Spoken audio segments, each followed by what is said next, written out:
Welcome to BaseballGuys.com. I'm your host and around the horn, Ray Flowers. Now I'm going to do something I don't normally do here at BaseballGuys.com, and that's not scratch my nose. That's actually talk about the Minnesota Twins and talk about three players that are actually white hot right now.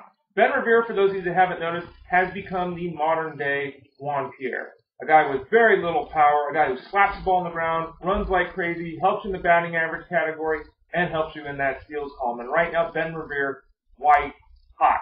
20-game hitting streak for Ben Revere. He's got his batting average for the season up to .331.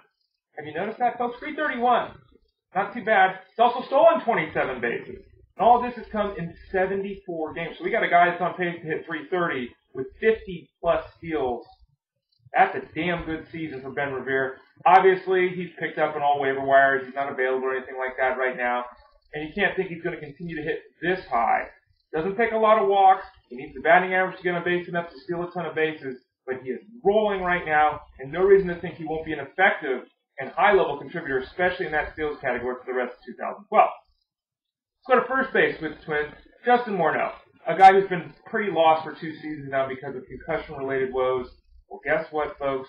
Justin Morneau may have just woken up from that slumber that he has been in, the fog he has been in. Since the All-Star break, spans 21 games, 4 home runs, 16 RBIs, 16 runs scored. That's very impressive. Now, he's also hitting .361 with an OPS of over 1,000. This is the old Justin Morneau. Is it a hot streak? Is it just, hey, things are kind of leveling off? His overall numbers are still not good. I don't know, but I'm very heartened by this. Because, again, we're not talking about a week or two. We're talking about 3 weeks here. Justin Morneau looking like an elite-level performer again. Take a shot. He might be on the waiver wire in your mixed league. And if he is, you might want to take a shot because he looks a little bit like Justin Morneau of old. The third twin is Ryan Doumit, the catcher/outfielder/utility guy for the Twins. Now, on the season, he's hitting .290 with 12 home runs and 55 RBIs. Those numbers place him in the top 10 at the catcher position. He's done a very good job, as expected, with his ability to play multiple positions, but playing in the fantasy game at the catcher spot. Now, he's been even better of late. Since the All-Star break, he's hitting over .300. He's got 5 home runs, my nose itches again, and 19 RBIs, 300, 519 since the All-Star break. All three of those guys, Revere, Morneau, Doumit, all rolling right now for a Twins offense that, oh, by the way, has Josh Willingham continuing his assault on the 30-home run barrier. Eric Young Jr., guy who's been around for years, lots of expectations with Eric Young Jr., just like his dad, a guy that puts the ball in play and steals a ton of bases. All kinds of massive stolen base totals for EYJ in the minor leagues. Haven't seen that transition to the big leagues, mostly because he has just not been allowed to play on a regular basis. He went 3 for 5 last night, scored a couple of runs for the Rockies. He's got his average up to .280 this year. And the Rockies got a lot of injuries here they're dealing with. Lots of injuries. Helton just went down. Kadyr's out. Tulowitzki's obviously out. Eric Young Jr. could solidify a semi-regular, if not bigger, role for himself with a hot run of play here. And if he does that, you want to pay very close attention. In fact, you might take a chance right now. If you're desperate for steals, he's up to 12 on the season, 552 at-bats in his career, and he's crested the 60 stolen base mark. And whenever he's out there, he's running. And if he qualifies at second base in your fantasy league, and he might, in some setups he does, he is someone to keep a very close eye on because he could be a very productive guy on the base pass for the rest of 2012. Mike Trout, he's effective on the base pass. He's effective everywhere, and I'm almost out of words with this guy. Okay, a regression is coming, but the way it looks right now, that regression may not be till 2013. Trout continues to dominate in all facets of the fantasy game. 3 steals last night in action for the Angels. In 6 games in the month of August, 1 home run, 4 RBIs, 6 runs scored, and 5 stolen bases. Mike Trout doing his darndest to win the AL MVP. And right now, you've got to say he's probably the favorite for that. And who would have thought that at the start of this season? Buster Posey, he's not going to win the National League MVP. Andrew Petch's doing pretty well there for the Pirates. But Buster Posey has been unbelievable since the All-Star break. He's been very, very good all season long. He's on pace to hit .329 with 25 home runs and 100 RBIs.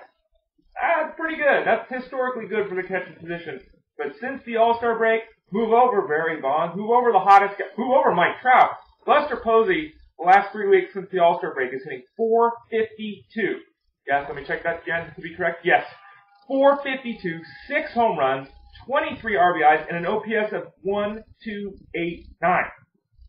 Let me repeat that. Since the All-Star break, 452, 6 home runs, 23 RBIs. He's getting on base. He's driving in runs. He's driving the ball out of the yard. Buster Posey, phenomenally hot right now for the Giants. And if the Giants make a push to the playoffs, Posey will be in the MVP discussion. He's had a tremendous comeback from that catastrophic leg injury that he suffered last season. And then finally, the comeback of all comebacks, Ben Sheets. Not a single big league pitch in 2009. Not a single big league pitch in 2011.